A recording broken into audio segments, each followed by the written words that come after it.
समाचार में आपका स्वागत है। मैं हूं तमन्ना। आइए चलते हैं आज की खबर की ओर। 27% ओबीसी आरक्षण पर भाजपा कर रही विश्वासघात, ये कहना है कांग्रेस प्रदेश अध्यक्ष जीतू पटवारी का।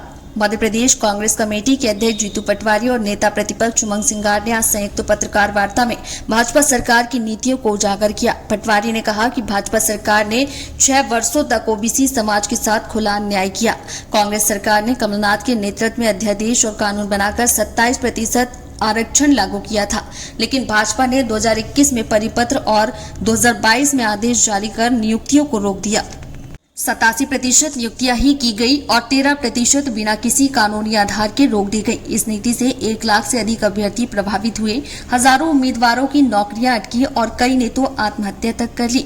उन्होंने कहा कि भाजपा सरकार ने 100 करोड़ रुपए सिर्फ वकीलों पर खर्च किए, वो भी आरक्षण रोकने के लिए, जबकि मीडिया में शिवराज सिंह और मोहन यादव कहते रहे कि वे आरक्षण के पक्षधर हैं। यदि सचमुच पक्ष में थे तो 2019 का कानून लागू करने से किसने रोका? अब स्वयं सुप्रीम कोर्ट ने सरकार से पूछा है कि यह अन्याय क्यों हुआ। वहीं कांग्रेस प्रदेश अध्यक्ष ने साफ कहा है कि भाजपा और आरएसएस ओबीसी समाज को उनका हक देने के खिलाफ है। कांग्रेस ने आरक्षण दिया था और कांग्रेस ही ओबीसी समाज का हक दिलाकर रहेगी। वहीं नेता प्रतिपक्ष उमंग सिंगार ने भाजपा सरकार की दोहरी नीति को उजागर करते हुए कहा कि ओबीसी समाज को केवल छलावा और जुमले दिए जा रहे हैं। प्रधानमंत्री नरेंद्र मोदी ने स्वयं जातिगत जनगणना को अर्बन नक्सल कहकर भाजपा की मानसिकता जाहिर कर दी है। ये है कि राहुल जी ने बिल्कुल कहा कि जो मध्य प्रदेश में थोड़ी शिकायतें आई हैं, बिल्कुल कोई भी सिस्टम जब नया बनता है तो जो कमियां होती हैं उसको सुधार की ओर देखना पड़ता है।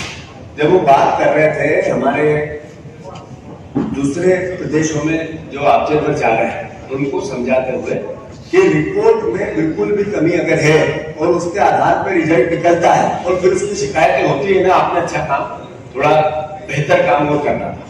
तो मैं समझता हूँ राहुल जी की जो चिंता है, नया सिस्टम है, वाजिब है, और हम भी इसी ओर सोचते हैं कि कोई भी व्यवस्था जब बनती है, नए तरीके से बात आती है, तो उसमें जो कमियां होती है उसको सुधार की ओर देखेंगे। तो मैं मानता हूँ कि राहुल जी की चिंता भी वाजिब है, अगर उन्होंने कहा है तो। मैं नहीं था वहां पे, और नहीं भी कहा है तो स्वाभाविक है कि कांग्रेस पार्टी का एक परिवार है और सबका की भावना का सम्मान करना हमारा दायित्व है। जो कई डिसीजन हुए सुनना भी पार्टी का दायित्व, सबका सुनकर उनको संतुष्ट भी करना और आगे के सुधार भी करना। गलती इंसान से होती है, गलती व्यवस्था से होती है। तो मैं समझता हूँ हम सुधारवादी लोग हैं, बीजेपी जैसे डिक्टेटर लोग नहीं। अब वो काम खत्म हो गया है। कांग्रेस पार्टी ने 6 महीने का प्रोविजन पीरियड रखा है। इस पूरे सिस्टम का आधार ये, उसके कई नाम्स बने हैं।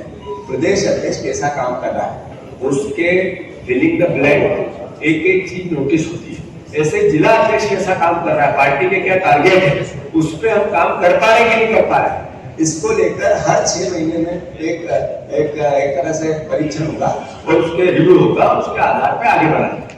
तो मोटे तौर पर पार्टी ने जो निर्णय लिए स्थापित है वो रहेंगे। जो पार्टी ने बोला नहीं वो मैं बोल देता हूँ कि 6 महीने में हर पद पर बैठे हुए व्यक्ति का आकलन होगा कि वो अपना कितना काम जो उसको बताया गया उसके आधार पर हो रहा है। अगर नहीं हो रहा है तो पार्टी को नेचुरल है, काम करने वालों की जरूरत है।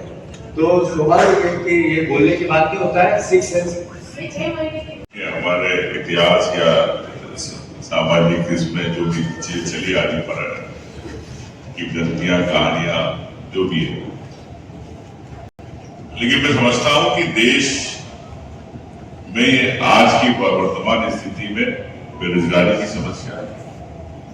आज की स्थिति में उद्योग बंद हो रहे हैं, उद्योगपतियों की समस्या है, दलित आदिवासियों की जमीनें छीनी जा रही उसकी बात।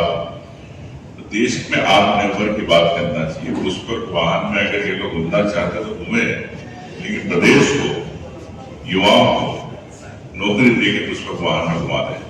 ये थी आज की खबरें, और खबर देखने के लिए हमारे चैनल को सब्सक्राइब करें, लाइक करें और बेल आइकन दबाना ना भूलें। आप देख रहे हैं जनता के लिए, जनता की आवाज, जनता समाचार। अन्य खबरों के लिए हमारा चैनल सब्सक्राइब करें।